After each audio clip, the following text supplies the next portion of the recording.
everybody. Welcome to the 50-somethings. We're living life to the fullest and practicing for retirement. So this is our campsite. We're sitting in number 9. And as you can see, there is plenty of wooded area behind us and plenty of area to walk your dogs or fur babies, as it were. Got a little bit of bad weather while we're here. And actually, I didn't think the winds were that strong, but apparently they did get up pretty high because we ended up having a sailboat break loose. So as you can see right there, broke loose, came ashore, was out on that mooring ball right about right there. But everything's nice and calm now. Hello everybody, and welcome to Panama City, Florida. And also, welcome to St.Andres State Park, one of the nicest state parks in Florida. We're gonna start our little trip here going through Panama City. We're riding our e-bikes here, and just wanted to give you an idea, if you did enjoy riding bikes or even taking a casual stroll, that there is very nice paved sidewalks that's going to run all the way from the park itself. And you can see here is a nice little crossing to get across the main road that pretty much runs the whole length of the actual coast, or the seaside, if you want to call it that. Just like any good seaside coastal town, you're gonna have places to buy t-shirts, more t-shirts, and more t-shirts. And you can see here in just a moment that there are even some themed outlets. We got Jaws coming up right here, and these were all up and down the strip itself, but different fish. We have a shark here, we had a whale down the way a little bit, I mean a squid I think at one point. So if you just want to go browse and shop, there's plenty of places to do that too. Something else you're going to find all up and down the strip is there is public access out to the beach, and you can ride your bicycles / e-bikes on the beach as long as you follow the rules, don't get on the dunes and disturb people. See here, we're going out on one of these paths and make our way out to the beach and just take a ride. You notice there's not a whole lot of people here right now. This was when we came back into Florida. I believe this is November of 2023, to be honest. So there's not a lot going on. So if you want to go to the beach and actually enjoy everything without the crowds, the winter time's the time to go. The sand is white as white can be. The waters is turquoise and beautiful as you want it to be. It's your oyster. You got everything to yourself.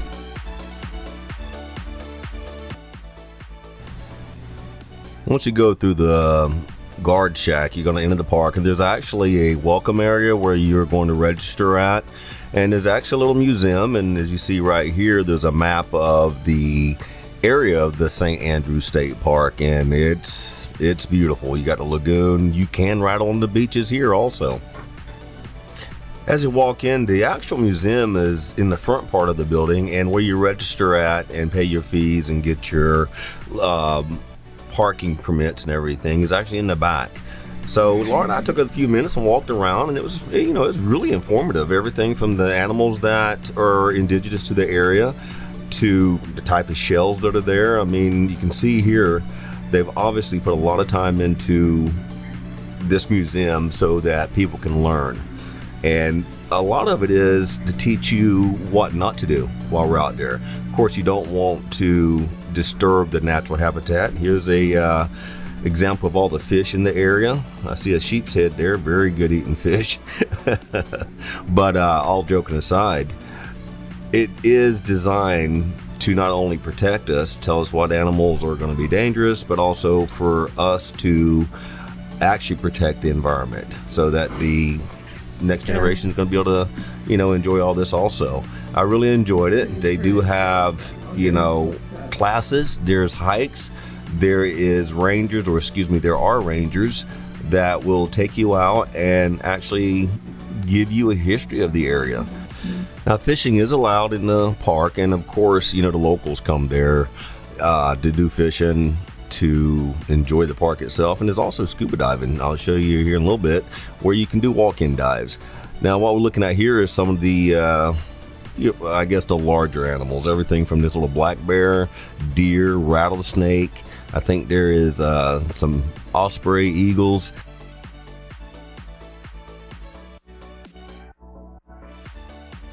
This here is a flying fox, or not, I'm sorry, not a flying fox, but that is a flying squirrel. And there's a bobcat.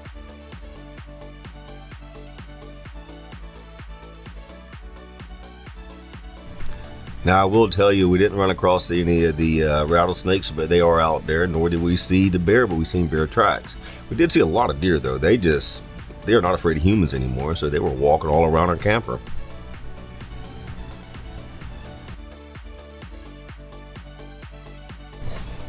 Coming up here in just a moment, that sign I was telling you about, is Sands of Time.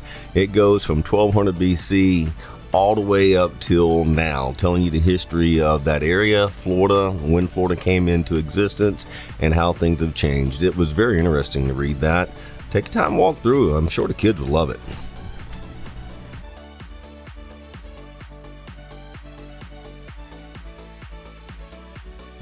Now, as soon as you leave the museum area, just take the first right coming out. Now, don't take this right here. This is just a huge loop that goes around the park. You'll see that later. We're going to go ahead and speed things up a little bit until we get to our turnoff up here. It's about, I don't know, maybe a quarter of a mile, and we'll take a left. And it is a gated area, but it's mainly for the vehicles. It's not for bicycles. You can see we're going to sketch around here on this little sidewalk, and that's open 24/7. Now, we've seen deer all over the place on this road right here every time we were riding. And right about now, we're going to slow it back down.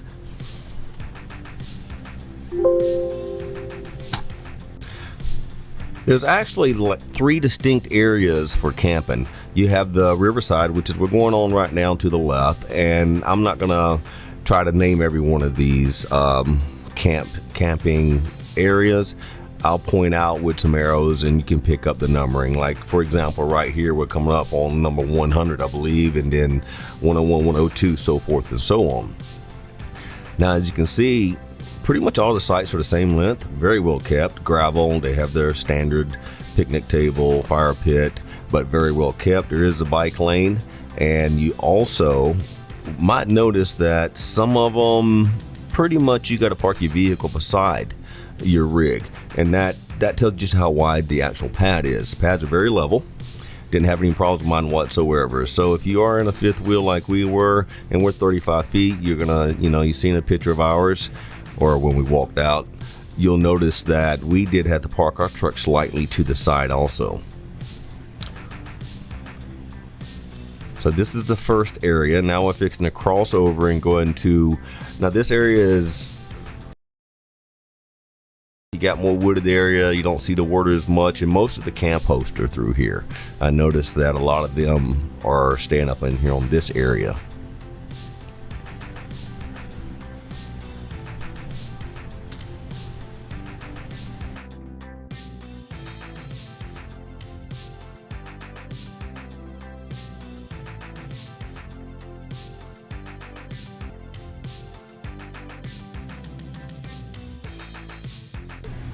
I'm sure you've noticed by now this is a one-way drive all the way around through the loops, and it does make it a lot easier for parking the rig or parking your vehicles. You got some overflow here to the left, and there are some pull-through sites, not very many, but there are some. And as we come back to the crossroads here where we initially crossed over and went into that wooded area, it is basically pretty much the same. Now these are the interior. You have a pull-through here, big old Class A sitting over there. And up here on the right, there is laundry. The laundry is really nice. There is cleaning stations, there drink machines, things like that. And they do have specific hours though, so you have to be aware of that. So just kind of check out the times that you can use the laundry facilities. You notice most of this area here is your pull-through sites for those much larger rigs.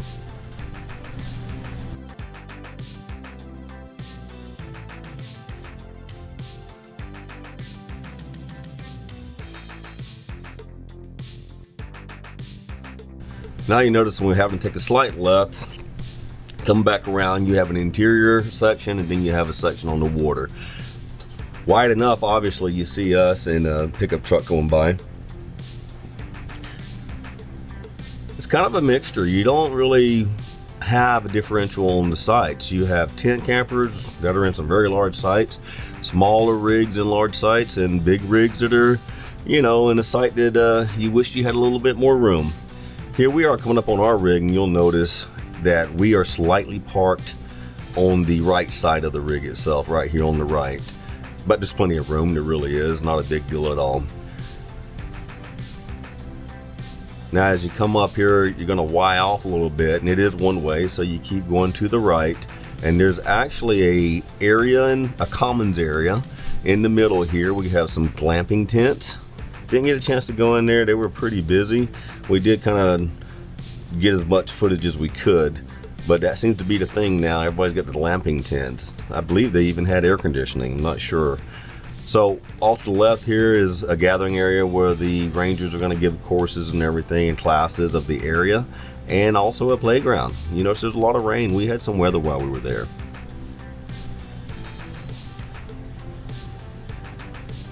Here we have another bathhouse number 2.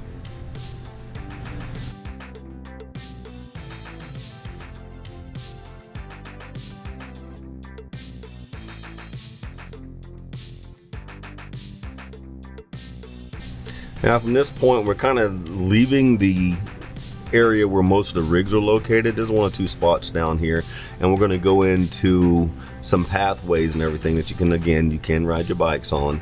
And then we're going to make that loop I mentioned earlier, and we're going to basically ride around the lagoon / inlet area. And that's where I'll point out some of the highlights and also some of the activities that can be done here at this state park. Like I said, to include that walk-in dive area. Now this area we're coming up here is actually, there is another playground. This is a boat ramp area, so you have trailer parking over here, and there's some more additional trailer parking you'll see in a moment. And there is a actual sawmill. There's an old-timey sawmill back here on one of the paths. Me and Laura went out there. It was kind of cool to see that. Kind of neat. More restrooms, very clean. This is one of the cleanest parks I think I've been to, but all Florida parks are kept really well. And we just kind of rode around a little bit to give you a idea of the layout of the park itself.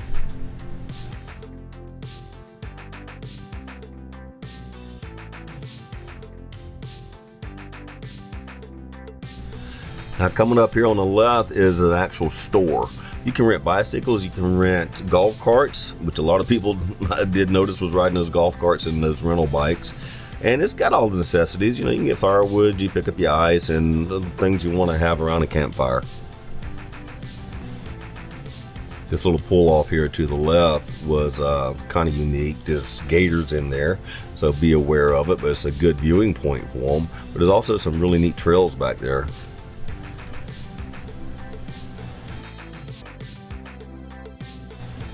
This area you're in right now is a lot of parking for people that come and visit the state park. Now, if you're in a motorhome and you're not staying here, you can park out here. There's plenty of room. And these are the sand dunes they're referencing earlier when I said you're not allowed to ride bicycles or play on these sand dunes. You're just trying to protect the environment for future visitors like us. Now, as we ride around here, there's another store up here, even a little area that you can pick up a bite to eat.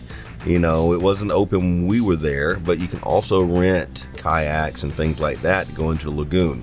You have to be careful, however, you'll see in a moment, because it does open up into the Gulf itself. And if the weather's not good, you probably don't want to be out there on it. You can also catch a ferry boat over to an island across the inlet area. They weren't running the boats when I was there, but there's nothing over there other than it's something seashell island, and people just go over there and walk around and relax. As you can see, there's plenty of pavilions for people to come out and enjoy themselves, large and small parties.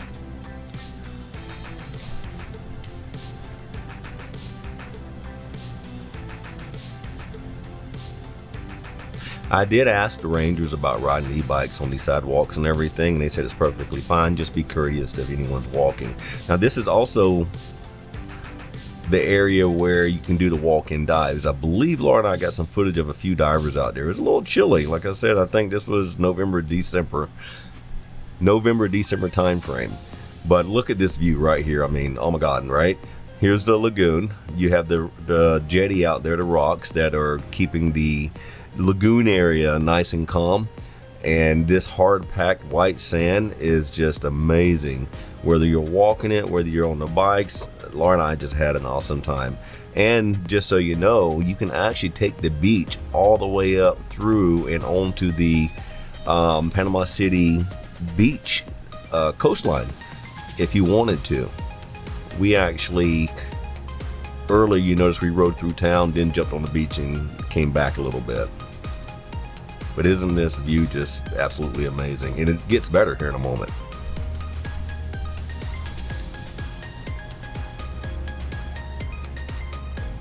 I will say this, if you don't have fat tire e-bikes, you're probably not going to do too well out here unless you stay in the hard packed area. But even then, you're really going to stress out the motor. Those regular e-bikes weren't designed to come into the sand like this, but the fat tire e-bikes are. Just to mention a quick note about the e-bikes, Laura and I thoroughly enjoy our e-bikes. It has totally opened up a whole new adventure pack for us. I mean, things we can do now.